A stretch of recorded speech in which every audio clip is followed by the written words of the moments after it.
Halo anak-anak, selamat pagi. Bagaimana kabarnya hari ini? Semoga semuanya dalam keadaan sehat ya. Untuk Mas Leo, semoga lekas sembuh dan semoga nanti lekas belajar kembali bersama dengan Bu Gina dan teman-teman yang lain.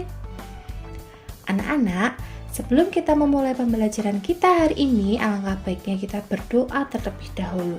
Berdoa menurut kepercayaan dan keyakinan kita masing-masing. Berdoa dimulai. Berdoa selesai. Nah, anak-anak, Bu Gina berharap semoga saat anak-anak melihat video pembelajaran hari ini, anak-anak sudah mandi, sudah memakai seragam, dan sudah sarapan. Agar nanti ketika anak-anak menyimak video pembelajaran dari Bu Gina, anak-anak dapat menerima dan konsentrasi sehingga pembelajaran hari ini dapat anak-anak terima dengan baik. Begitu ya anak-anak? Hari ini kita akan belajar tentang sampah organik dan sampah non-organik.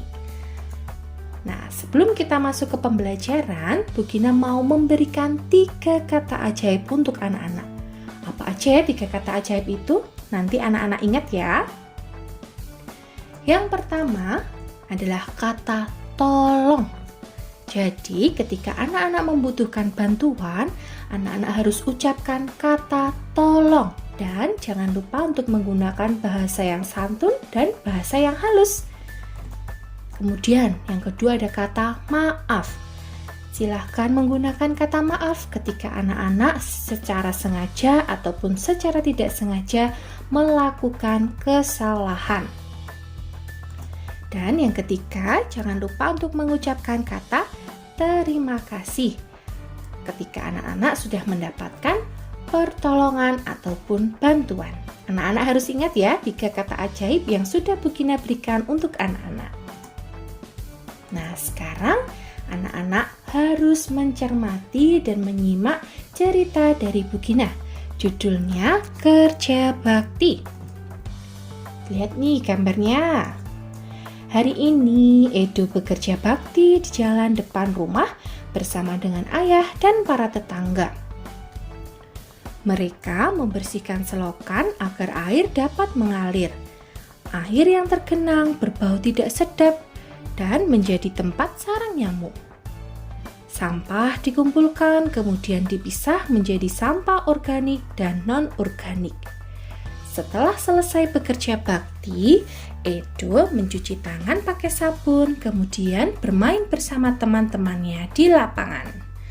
Anak-anak tentunya masih ingat ya, bahwa kerja bakti ini merupakan contoh sikap yang menunjukkan sila ketiga Pancasila. Yang bunyinya seperti apa ya anak-anak? Bunyinya adalah Persatuan Indonesia dan dilambangkan dengan pohon beringin. Nah, pada saat Edo kerja bakti, Edo mengumpulkan sampah dan dipisah menjadi 2 bagian, yaitu menjadi bagian sampah organik dan bagian sampah non-organik.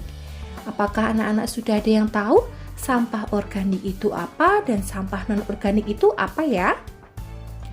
Nah, sekarang kita akan membahas sampah organik dan sampah non-organik. Anak-anak simak dan dengarkan ya penjelasan dari Bu Gina.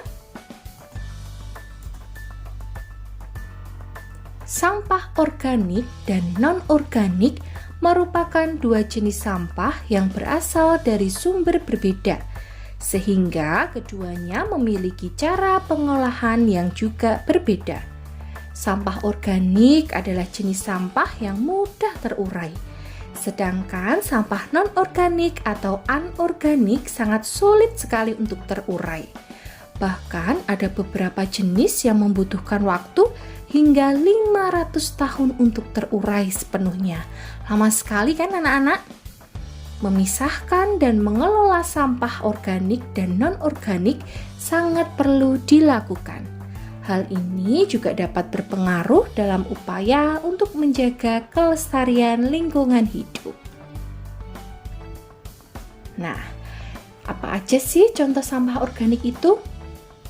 Yang pertama, contoh dari sampah organik adalah buah-buahan yang sudah busuk atau sisa buah-buahan. kemudian ada sisa masakan atau makanan, sampah dedaunan, ada sampah karton, kemudian juga ada sampah kertas yang sudah tidak terpakai. Lalu untuk contoh sampah non-organik itu apa saja ya? Nah, untuk contohnya itu yang pertama ada styrofoam, kemudian ada kaleng aluminium. Kaleng aluminium itu seperti toples tenggo itu loh anak-anak kalengnya.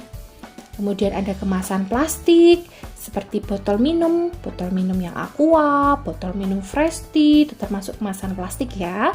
Kemudian ada kaca, juga ada keramik. Nah, dari sampah organik dan sampah non-organik ternyata ada cara mengelolanya loh. Nah, bagaimana sih cara pengelolaan sampah organik dan sampah non-organik ini? Nah, sekarang kita bahas bersama ya. Yang pertama, pengelolaan sampah organik. Yang pertama, sampah karton, dus, dan produk kertas lainnya dapat kita gunakan kembali atau kita jadikan bahan baku kertas. Misalnya, ketika anak-anak ikut berbelanja orang tua ke pasar, lalu membawa kreseknya dilipat yang rapi agar nanti kemudian hari bisa digunakan kembali. Kemudian, sisa makanan dapat digunakan sebagai makanan hewan, boleh dikasih ke ayam ataupun dikasih ke ikan jika memiliki hewan ternak.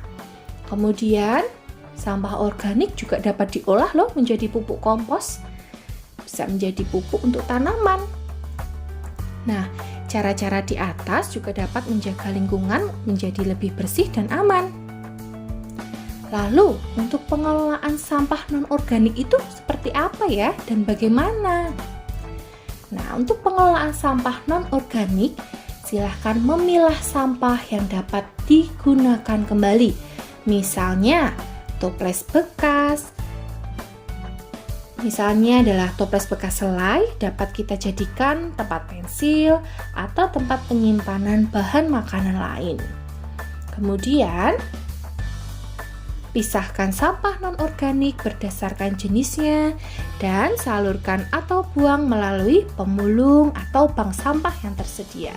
Jadi botol dengan botol, kaleng dengan kaleng, plastik sabun cuci baju dengan plastik sabun cuci baju, dan seterusnya. Kemudian, sampah non-organik seperti kaca, fiberglass, plastik, ban, dan komponen aluminium dapat dibawa ke pabrik produksinya masing-masing untuk diolah kembali menjadi produk yang baru. Nah, berikut adalah contoh dari pengelolaan sampah non-organik dari plastik yang sudah tidak terpakai. Bisa dibuat menjadi tas, tempat pensil, buku, payung, dan masih banyak macamnya lagi. Dengan cara-cara mengelola sampah organik dan non-organik tersebut, pencemaran lingkungan karena limbah sampah dapat berkurang. Hasilnya, lingkungan menjadi lebih bersih, sehat, dan terbebas dari berbagai penyakit terkait sampah. Nah, untuk tugas anak-anak hari ini adalah silahkan anak-anak menyebutkan sampah organik dan sampah non-organik yang ada di rumah pada hari ini melalui voice note dan dikirimkan melalui WA group. Bu Gina tunggu ya anak-anak. Nah, sekian dulu pembelajaran kita hari ini. Tetap semangat belajar dan selamat belajar. Tuhan memberkati. Sampai jumpa.